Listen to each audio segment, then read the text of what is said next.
ketika seseorang lebih gampang ikutin opini mayoritas dibanding pemikiran kritis dulu gitu. Media sosial itu bukan pengadilan. Betul. Gitu. Netizen juga bukan hakim kan, ya kan? Betul. Ini bukan era lo lagi, Bray. Benar. Ya, netizen Indonesia ini kalau udah soal Makanya, petisi-petisi ngancurin orang nih emang semangat. Petisi. Sampai ke Gunung Kawi. Salah, Intinya. klarifikasi nanti tambah salah.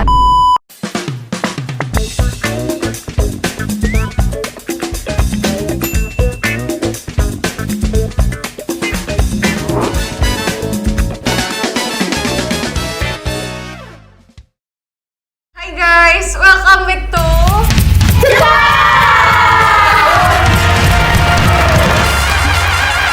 Kita ini udah di episode 3 loh, seneng banget bisa ngobrol lagi sama kalian. Nah, buat kalian-kalian nih yang lagi di jalan, lagi nugas atau lagi sambil makan nontonin kita, semoga hari kalian menyenangkan dan bahagia, sehat selalu ya. Ya, betul banget. Betul. Kak, ngomong-ngomong nih soal media sosial, kayaknya tuh tiap minggu tuh aku ngerasa ada aja tuh yang bisa tiba-tiba tuh viral. Kayak bisa jadi nih influencer, terus konten kreator, bahkan sampai ke brand-brand itu bisa diomongin sama satu Indonesia sekarang nih. Bener banget, karena buka aplikasi doang nih kadang tuh bener-bener langsung timeline muncul sama satu nama nih, Za. Betul banget. Kayak semua orang tuh tiba-tiba punya satu opini yang sama, semuanya ikut komentar, bahkan sampai ada yang tiba-tiba ngajak cancel kan. Betul. Emang Kayak Indonesia ya.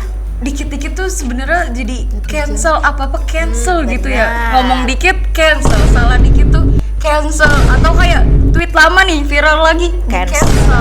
Kayak padahal tuh penjelasan lengkapnya tuh kadang bahkan belum ada gitu, tapi mereka udah kayak udah ikutan aja lah cancel gitu. Betul. Karena sebenarnya tuh yang dimaksud cancel culture ini tuh apa gitu ya kan? Betul. Apa bentuknya kepedulian masyarakat terhadap isu sosial, atau malah kayak berubah jadi ngehakimin orang rame-rame lewat internet gitu ya kan? Kita belum tahu nih. Tuh, sebenarnya kalau bahas soal cancel nih nggak segampang kayak dia salah nih gitu atau dia bener nih gitu. Tapi juga bahkan bisa sampai ke adanya petisi online kalau sekarang kayak gitu kan. Aduh, ada yang senggol nggak nih? Aduh. Nah, itu dia yang bakal kita bongkar abis di episode kali ini ya, Za.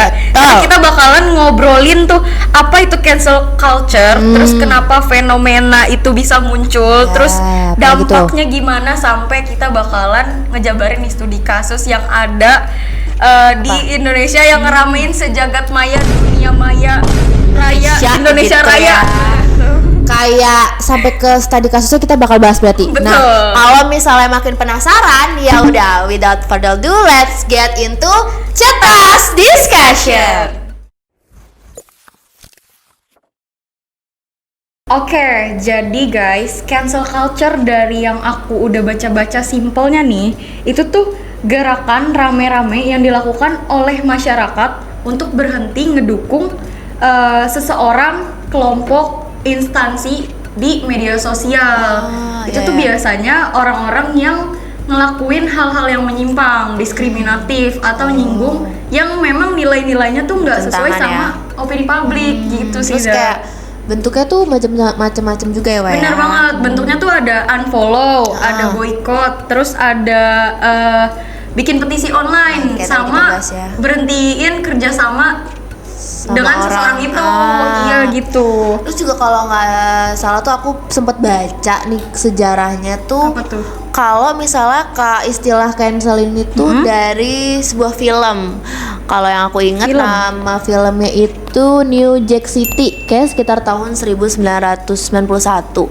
Jadi kayak istilah cancel ini tuh awalnya tuh untuk kayak bilang ke seseorang kayak udah nih lo udah nggak butuh dapat perhatian lagi nih gitu. Dari yang aku baca sih ya guys. Tapi berarti sebenarnya tuh istilah yang kita tahu asal usul sekarang tuh udah beda ya, Za? Tapi ya sih kalau itu kan kayaknya beda sama yang tadi aku jelasin ya, karena tuh ya udah mulai berkembang.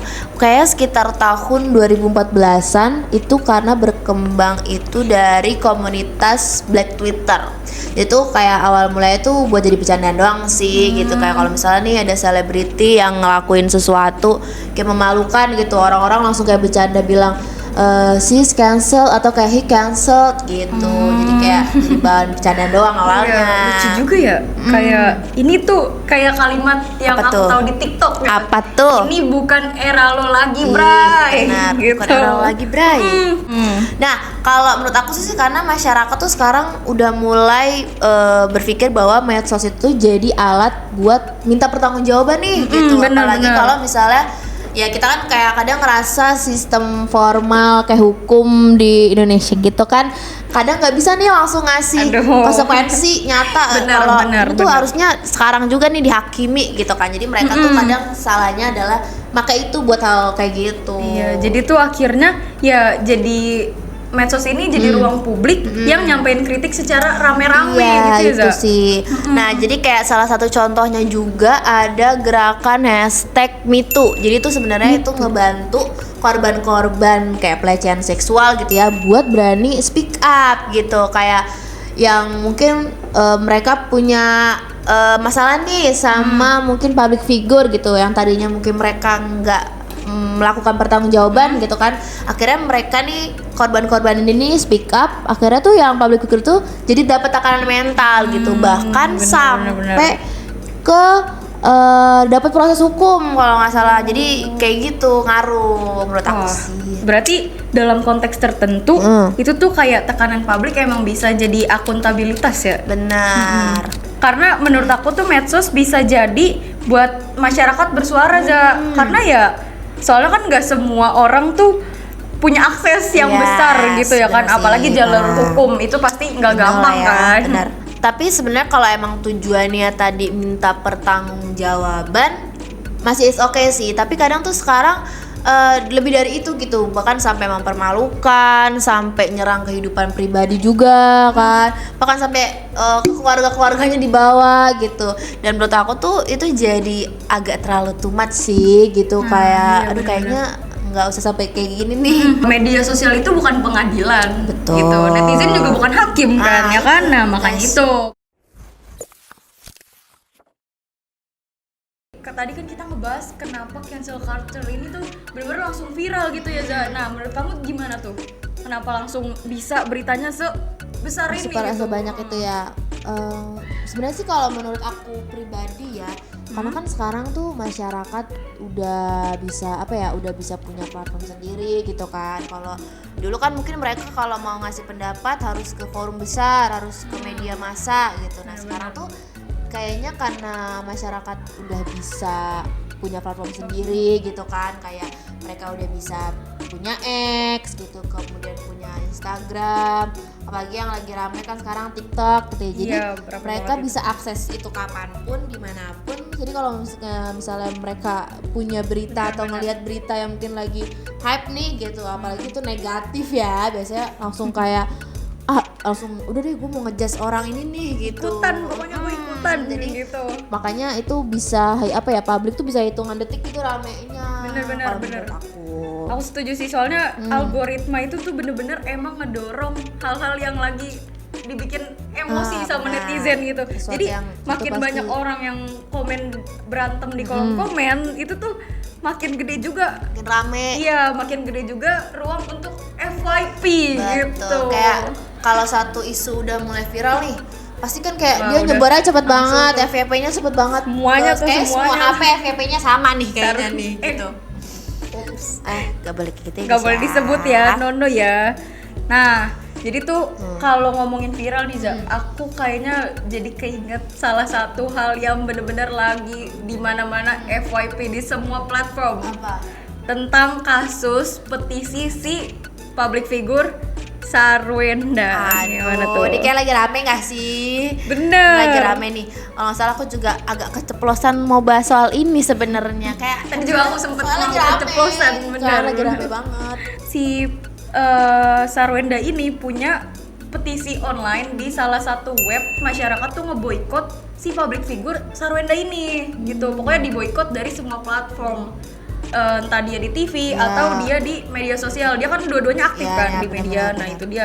Nah, pokoknya si petisi online ini pokoknya nugasin bener-bener netizen yang mau ikutan nih boykot si Sarwenda gitu. Ya mereka juga si Sarwendanya ini jadi nggak dipakai nih sama media-media gitu ya. Bener, kayak gitu. Kayak mungkin itu sih alasan kenapa orang yang buat petisi ini tuh mikirnya kayak lo harus tanggung jawab nih sama apa yang lakuin gitu. Jangan kayak lu padahal lu mungkin ngejakin orang atau apa nih, tapi kalau lu tetap sukses nih mungkin ya gitu. Jadi akhirnya mereka ini pada buat petisi itu. Apalagi dia kan public figure ya. Benar, ya kan yang kita tahu public figure harus sempurna gitu. Dewa. Benar. Pokoknya kalau lu mau jadi public figure lu harus perfect. Gak gitu. boleh minus Gak sama boleh. sekali. Karena ya balik lagi memang kita ketika menjadi public figure ya akan dicontohkan oleh masyarakat kan apa yang kita lakukan gitu. Nah, itu sih. Dari petisi online ini yang bikin aku kaget tuh apa? bener-bener jumlahnya tuh nggak sedikit Za. Bener-bener 100.000 orang yang ikut petisi online si Sarwenda ini. Emang ya netizen Indonesia ini kalau udah soal Makanya, petisi ngancurin orang nih emang semangat gitu dia kayak. Bener-bener. Emang harus jadinya banyak banget itu 100.000 bayangin. Kayak itu orang Indonesia dikumpulin 100.000 aja gimana nggak mental breakdown itu guys ya. Bener. Jadi kayak kalau nggak salah tuh yang dibuat petisi kayak gini itu baru-baru ini nggak cuma Sarwenda deh kalau nggak salah. Oh Jule kalau nggak salah itu ya kan. Itu dia aku menyebut dia Ya, juga tuh itu, saudara. Pasti teman-teman yang nonton juga udah pada tahu kayak dia juga dibuatin petisi juga, tapi kayaknya kalau yang Sarwenda ini lebih detail nggak sih? Kayak lebih detail mungkin dari isinya kenapa kalau harus dipetisi Sampai ke Gunung Kawi. Nah itu yang lagi rame juga Gunung Kawi. Padahal gitu sebenarnya kan. ya balik lagi kita tuh nggak tahu bener atau enggak si Sarwenda Iya, ini ke Gunung gitu Kawi, kan. tapi petisi online udah goreng aja, goreng pasti aja. dia ke Gunung Kawi nih. Bener. Katanya dari Gunung Kawi nih pasti nih. Emang kayak gitu bener. emang netizen tuh ada-ada aja emang. Bener. Nah, lebih jauh lagi tuh. Jadi si petisi ini dengan 100.000 orang dia tuh nggak cuma make orang-orang tersebut buat ngejelek-jelekin Sarwenda, tapi make orang tersebut buat nyinggung brand-brand yang kerjasama sama si public figure-nya ini Sampai ke gitu. brand-brand yang kerjasama ya. Biar sama di hitungannya apa ya, lepas kontrak sama si brandnya gitu. Jadi sebenarnya tuh kayak menurut aku sih ini menarik ya, karena kan kayak jadinya Sarwenda ini nih nggak cuman dijudge secara individu aja mungkin ya, tapi langsung. Para netizen nih maunya kayak brand-brand yang kerjasama juga harus Iya, harus lah gitu. biar nggak mau kerja sama lagi nih sama Sarwenda. Nah tadi kan kita udah bahas sisi negatifnya kan, sebenarnya ada sisi positifnya yang dari tadi kita bahas. Aku setuju sih, benar-benar. Sisi positifnya adalah jadi kayak dengan adanya media sosial itu kan dari sosial media gitu kan, masyarakat yang sebelumnya mungkin kayak nggak punya akses buat kayak ngutarain pendapatnya, kayak mungkin harus ini nih harus ke media massa dulu kalau dulu kan. Iya, Nah sekarang tuh mereka udah bisa bisa ngomentarin public figure kalau misalnya dia salah gitu kan. Jadi sebenarnya sih awalnya kayak buat ngingetin gitu, tapi mungkin kalau terlalu salah nih mungkin baru itu buat netizen minta pertanggungjawabannya kayak gitu. Jadi Iya, makanya tapi untuk dampak sisi positif sama negatif yang tadi kita omongin sih ada kaitannya sama konsep psikologi yang aku pernah Apa baca. tuh? Jadi tuh Ada konsepnya. namanya jadi namanya itu groupthink. Nah, jadi groupthink ini kondisi ketika seseorang lebih gampang ikutin opini mayoritas dibanding pemikiran kritis dulu gitu. Iya. Jadi kayak dia tim yang ngikut aja nih karena banyak yang ikutin kan, gitu. jadi udah ngikut aja Ikut gitu aja. ya. Padahal yang lebih penting kan ya udah lu harus nyaring berita itu secara benar dulu kan. Lihat dulu gitu sih bener. Tapi kayak ngerasa nggak sih kayak kan tadi karena media sosial banyak yang rame nih, kayak mereka tuh juga jadi lebih banyak diam juga sekarang karena takutnya medsos yang tadinya ruang diskusi gitu kan, mereka juga jadi takut aduh kalau ini gue bersuara terlalu over atau gimana gitu kan. Iya kan, kena nggak ya, dampaknya ke gue gak ya gitu. Takutnya itu sih, takutnya mereka juga jadi dijudge juga gitu kan, padahal mungkin mereka nyampein pendapat dari yang mungkin lagi bermasalah gitu. Setuju karena padahal kan pendapat itu wajar ya, pendapat itu wajar, semua itu berhak bersuara. Yang penting tuh gimana caranya kita bisa diskusi sambil tetap ngehargain si orang lain gitu, bukan langsung nyerang tanpa kita tahu gitu, langsung menghakimi tanpa kita ngerti. Nah, dari obrolan tadi yang kita bahas kasus Sarwenda sama cancel culture secara umum, itu kita jadi bisa lihat kalau ini tuh bukan cuma fenomena yang terjadi di media sosial doang. Karena ya udah ada dampak nyatanya ke kehidupan seseorang nih. Orang yang mungkin tadi kena cancel culture ini tuh bakal punya tekanan mental yang drop gitu ya. Ya bayangin aja ya, kayak misalnya Ya tadi gimana nggak drop? ya kan ya, juga jadi takut kan nyampein pendapat Iya, gitu. Bukan karena mereka nggak peduli juga sih kayak tadi, tapi karena ya itu takutnya khawatir juga kan Iya. salah milih kata itu kan. Udah salah, ujung-ujungnya. klarifikasi nanti tambah salah Iya, kan, gitu. jadi kayaknya enggak, kayaknya Ya jadi udah, gua makin diem aja diem deh, kan ntar gitu, gua makanya diem jadi deh diem gitu. aja kali ya. Bener-bener. Nah, sekarang kita mau denger nih pendapat kalian. Menurut kalian, cancel culture ini tuh masih relevan gak sih sebagai bentuk akuntabilitas sosial? Atau justru udah bergeser jadi budaya menghakimi di media sosial? Nah, terus gimana sih pendapat kalian tentang tadi kasus petisi Sarwenda ini? Setuju atau enggak? Nah, yuk tulis pendapat kalian di kolom komentar. Siapa tahu kita berdua bisa bahas perspektif kalian di episode berikutnya. Thank you ya untuk semua yang udah dengerin podcast episode hari ini sampai selesai. Semoga obrolan kita hari ini tuh bisa nambah sudut pandang kalian dan gimana caranya buat bermedia sosial lebih bijak. Aku Wawa. Dan aku Gazania. See you on the next episode. Bye bye Cutazan.